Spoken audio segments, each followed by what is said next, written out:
మా ఈ ఛానల్ ఉద్దేశం. God bless you. వందనాలండి. వందనాలు. ముఖ్యంగా ఈరోజు అన్నయ్య కృష్ణ కుమార్ గారు మనతో ఉన్నారు. సో ఆయన రాసిన పాట గురించి ఈరోజు ఈ కార్యక్రమాన్ని ఈ విధంగా ముందుకు రావడానికి జరిగింది. రైట్. అయితే ముఖ్యంగా ఆయన రాసిన పాట పవిత్రమైన ప్రేమ. సో అయితే ముందు ప్రేమ గురించి కొన్ని విషయాలు తెలుసుకుని అప్పుడు ఆ పాటలోకి వెళ్ళే ప్రయత్నం చేద్దాం. అయితే ప్రేమ అంటే ఈ రోజున ముఖ్యంగా అనుకోకుండా జరిగింది. ఈ రోజు ఫిబ్రవరి 14th వ్యాలంటైన్స్ డే అంటారు.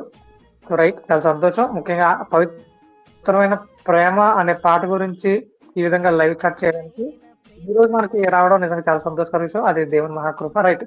ముఖ్యంగా ప్రేమ గురించి కొన్ని విషయాలు చూసుకుంటే దేవుని ప్రేమని ఈ రోజు చాలా మంది తప్పుపడుతున్నారు. తప్పుపట్టడం అంటే ఎలా అంటే అన్ని జనుల్లో చాలా మంది, అంటే అన్ని జనులు అందరూ నేను చెప్పట్లేదు, కానీ చాలా మంది వాళ్ళ ఆలోచన దాని ఎలా ఉందంటే, అంటే దేవుడు తప్పు చేస్తే క్షమించేస్తాడా, మరి తప్పు చేసిన వాళ్ళని శిక్షించాలి కానీ క్షమించడం ఏంటి, మరి అది దేవుడు ఎందుకు అనుకుంటారు? తప్పు చేసిన వాళ్ళని ఖచ్చితంగా శిక్షించాలి, మరి వాళ్ళు శిక్షించకుండా క్షమించడం ఏంటి, మరి ఆలోచన విధానం ఏంటి అని చాలా మంది వ్యంగ్యంగా మాట్లాడుతూ బాగా రెచ్చిపోతున్నారు. సో అయితే ఒక విధంగా చెప్పాలంటే ప్రపంచం మీద తప్పు చేయనుడే లేదు. మరి అలా శిక్షించాలంటే అలా మాట్లాడుతున్నాను, మొదటగానే శిక్షించాలి. చంపేయాలి అంటే ముందు వాడినే చంపేయాలి. మరి చంపేస్తున్నాడు దేవుడు? చంపట్లేదు. ఎందుకు చంపట్లేదు? ఆయన ప్రేమ ఇంకా మన మీద నిలుచుంది కాబట్టి. అంటే తప్పు చేసిన వెంటనే క్షమించకుండా శిక్షించేయాలి అనే భావజాలం నిజమే, అది కరెక్ట్ అయితే కనుక భూమి మీద ఎవరు మిగలరు. అలాగే ముఖ్యంగా మన కుటుంబాల్లో కూడా మన పిల్లలు ఏదైనా తప్పు చేశారు, ఏదైనా ఒక పొరపాటు జరిగింది అని అంటే వెంటనే తప్పు చేసేవారు వెంటనే కర్ర తీసుకుని లేదా కత్తోడు తీసుకుని కసకస పొడి చేసి చంపేస్తామా ఏంటి? చంపం కదా, ఏం తెలియదు. కానీ మనం కొంచెం గద్దించాలి అన్నట్టుగా చిన్నగా మందలిస్తూ ఉంటాం.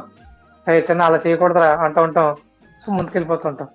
తప్పు చేసిన శిక్షించేయాలి, లేదంటే కొట్టేయాలి, తిట్టేయాలి అన్నట్టుంటే ఏ పిల్లలు మారో మరింత కఠినంగా మారిపోతారు, మరింత దుష్టులుగా మారిపోతారు. అది తల్లిదండ్రులు తెలుసు, అరే మనం ఎక్కువ చేయకూడదు, భయపెట్టాలంటే అనుకుంటారు. సో భూమి మీద ఉన్న తల్లిదండ్రులుగా మనకే ఈ మాత్రం జ్ఞానం ఉంటే మరి దేవుడు తన పిల్లల్ని శిక్షించేయాలి అది ఇది అనుకోడైనా తన ప్రేమని నిరంతరం చూపిస్తున్నాడు. ఆ ప్రేమను అర్థం చేసుకుని ఎప్పటికైనా తిరుగుతారేమో, ఆయన కోసం నమ్మకంగా బ్రతుకుతారేమో అని ఆయన దీర్ఘశాంతంతో ఎదురు చూస్తున్నాడు. దీర్ఘశాంతం అనే మాట ఎప్పుడు వస్తుంది తెలుసా? బాగా ఊపు పట్టినప్పుడు వస్తుంది. ఆ ఊపికి ఇందులో నుంచి పడుతుంది తెలుసా? ప్రేమ నుంచి పడుతుంది. మరి అంటే గొప్పదైన ప్రేమ కలిగిన దేవుడిని అవమానపరచాలనే ఆలోచన ఎంత బాధాకరం, ఎంత ఇబ్బందికరమైన పరిస్థితి. కాబట్టి దేవుణ్ణి కించపరచాలి, దేవుణ్ణి తక్కువ చేసి మాట్లాడాలి. ముఖ్యంగా ఒకటి లోపల ద్వేషం పెట్టేసుకున్నారు. ఏమని? అరే ఈ మతములు అందరు మన దగ్గరికి వచ్చారు రా ఇదిరా అని. సో ఒకటి, క్రైస్తవులు ఎవరైనా ఇబ్బంది పెడుతున్నారా, క్రైస్తవులు ఎవరైనా శిక్షిస్తున్నారా అంటే దాడులు చేస్తున్నారా అంటే అలాంటిది ఏముండదు. ప్రతి క్రైస్తవుల్లో ప్రేమే ఉంటుంది. కొంతమందికి సరైన జ్ఞానం లేక, కొంతమందికి సరైన బైబిల్ పరిజ్ఞానం లేక కొంత విచిత్రంగా ప్రవర్తిస్తున్నారు. వాళ్ళని మేము సరిదిద్దుకుంటాం, మీరు వచ్చేమి బాగు చేయాల్సిన పనే లేదు. కనొకటి ఏదో ఉగ్రవాద స్వభావం పెట్టుకుని ఏదో చేసేద్దంటే క్రైస్తవ్యాన్ని ఇప్పుడు కాదు 2000 సంవత్సరాల క్రితం స్టార్ట్ అయింది. అప్పటి నుంచి ఇప్పటి వరకు ఎంతో మంది అణగదొక్కేద్దాం అనుకున్నారు, వాళ్ళ వల్ల కాలేదు, అట్లా కలిసిపోయారు. ఇవాళ కూడా ఏం కాదు, ఈ ప్రయత్నాలు ఇప్పుడు ఆపుకుంటే మంచిది. వీలైనంత మటుకు మారుమనసు పొంది సత్యంలోకి రావడం వల్ల ఇంకా మంచిది. ఆయన ప్రేమ రుచి మీకు అర్థమవుతుంది. రైట్. ఇక రెండో కోణం గురించి నేను చెప్తున్నాను. చాలా మంది ముఖ్యంగా క్రైస్తవుల గురించి మాట్లాడుతున్నాను. యేసుక్రీస్తులోకి రావడం, ఆయన కోసం నమ్మకంగా బ్రతుకుతానని చాలా నిర్ణయాలు తీసుకోవడం, చాలా వేడివేడిగా ముందు కొనసాగిపోవడం జరుగుతుంది బాప్తిజం తీసుకున్న తర్వాత. ఆ తర్వాత కొంతకాలానికి ఏంటో మరి వాళ్ళ ఆలోచన విధానం ఎటో వెళ్ళిపోతుంది, వాళ్ళ యొక్క ప్రవర్తన మార్పు చెందుతుంది. అంటే బాప్తిజం పొందుకున్న తర్వాత వాళ్ళ ఆలోచన విధానం ఒకలా ఉంటుంది, కొంతకాలానికి మారిపోతుంది, ఎటో వెళ్ళిపోతున్నారు, మరులు కొల్పబడుతున్నారు వ్యర్థమైన వాటి కొరకు. సో మరి అలా వెళ్ళిపోయి చాలా మంది మరలా క్రీస్తులోనికి మరలా ఆ అడుగులు వెయ్యాలన్న ఆలోచన ఉంటుంది. దేవుడు నన్ను క్షమిస్తాడంటావా? నువ్వు నన్ను క్షమించి మరలా తనలో చేర్చుకుంటాడంటావా? ఎందుకంటే ఆయన నన్ను క్షమించారు. నేను చాలా పెద్ద పాపిని. ఎందుకంటే నేను వేసిన వెడుగులు మంచి కాదు. చాలా పాపాలు చేసుకుంటూ వచ్చాను. వాటన్నిటిని క్షమించి నాకు క్షమాపణ ఇచ్చారు ఆయన. అలా క్షమాపణ ఇచ్చిన తర్వాత నమ్మకంగా బ్రతుకుతాను ఒక మంచి నిర్ణయం తీసుకుని ఆయనకు మాట ఇచ్చాను నేను. ఆ మాటను నమ్మకంగా ముందు తీసుకెళ్ళాల్సిన నేను పడిపోయాను. మరలా బురదలో పడిపోయాను. మరలా పాపం అనే ఊబిలో పడిపోయాను. ప్రభు దగ్గరికి వెళ్ళగలనా? నేను మరలా ఈ ఊబి నుంచి బయటకు రాగలనా అని చాలా మంది ఇలాంటి స్థితిలో ఉన్నారు. మరలా నేను వెళ్ళగలనా? ఆయన కలుసుకోగలనా? ఆయన మరలా ఆయనతో ఈ సాహసం కలిగి ఉండగలనా అని చాలా మంది ఈ అనుమానంతో ఉన్నారు. వారి గురించి నేను ఒక్క మాట చెప్తున్నా. ఇప్పటికీ మీరు బ్రతుకున్నారంటే దానికి కారణం తెలుసా? ఆయన మరలా మీకు అవకాశాన్ని ఇస్తున్నాడు మారడానికి, పాపం చేయడానికి కాదు. చాలా మంది బ్రతుకున్నా మరలా అవకాశం వచ్చింది పాపం చేయడానికి అంటున్నారు. అది చాలా తప్పుడు విధానం. బ్రతుకున్నాం అంటే ఎక్కడైనా మారు మనసు పొంది ఆ ప్రేమ దగ్గరకు రావాలని కోరుకుంటున్నాడు దేవుడు. ఆయన ప్రేమ మిమ్మల్ని మరలా మారమని కోరుతుంది. మరలా పూర్వపు వైభవాన్ని మీరు సంతరించుకోవాలని కోరుకుంటుంది. అంతేగాని మీరు మరలా పాపంలో పడిపోండి నేను క్షమిస్తూనే ఉంటాను, మీరు మరలా పాపంలో పడితే నేను క్షమిస్తూనే ఉంటాను, ఇలా ఎక్కడా ఎప్పుడు ఆయన చెప్పలేదు. దీన్నే ఎటకారం చేసి మాట్లాడుతున్నారు. ఎంత పాపం చేసినా పడదంట, దేవుడు క్షమించేస్తాడంట. దేవుడు ఎక్కడ అలా చెప్పలేదు. సహోదర, మీరు అపార్థం చేసుకోకండి. మీరు పాపం చేస్తూ ఉండండి నేను క్షమిస్తూ ఉంటానని ఎక్కడ ఆయన చెప్పలేదు.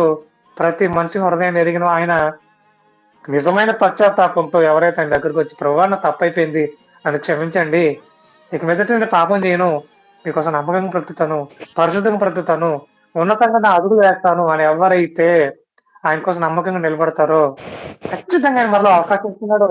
ఆయన చేర్చుకోవడమే కాదు, ఇక్కడి నుంచి నమ్మకంగా బ్రతకమని ఒక మంచి అవకాశాన్ని ఇస్తున్నాడు.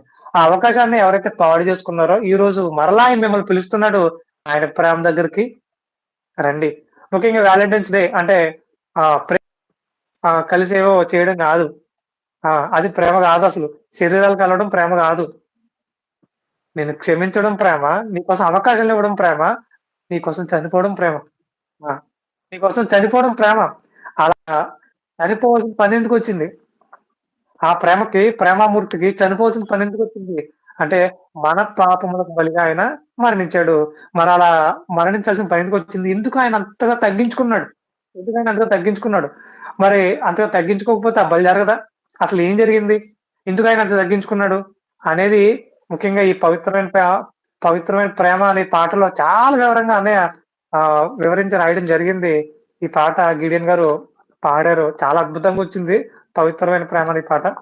ఖచ్చితంగా ఆ పాట ఎలా వచ్చింది, అలాంటి లైన్ చాలా పడ్డాయి.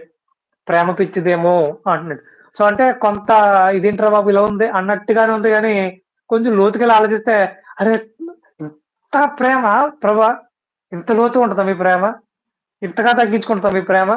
ఆ ప్రేమ నేను కలిగి ఉండాలి ప్రభా, మీరు కలుగున్న ప్రేమ నేను కలిగి ఉండాలి, అనేక మంది కొరకు నేను కూడా పానార్థంగా పోయబడాలని ఒకే ఒక నిర్ణయంతో రాయబడిన పాట ఇది. సో అలాంటి అద్భుతమైన పాట ఎలాంటి సందర్భంలో వచ్చింది అనేది మనం అడిగే ప్రయత్నం చేద్దాం అన్నయ్య. ఖచ్చితంగా ఇలాంటి లోతైన పాటలు మీరు ఎలా రాయగలిగారు అంటే ఎలాంటి సందర్భం వచ్చింది మీ జీవితంలో, ఏ సందర్భంలో మీరు ఇలాంటి పాటలు ఇలాంటి లైన్స్ రాయగలిగారు? సో ఆ పాట గురించి, ఆ పాట లైన్స్ గురించి వివరించే ప్రయత్నం చేస్తారని కోరుకుంటా ఉన్నాను. రైట్, మాట్లాడండి.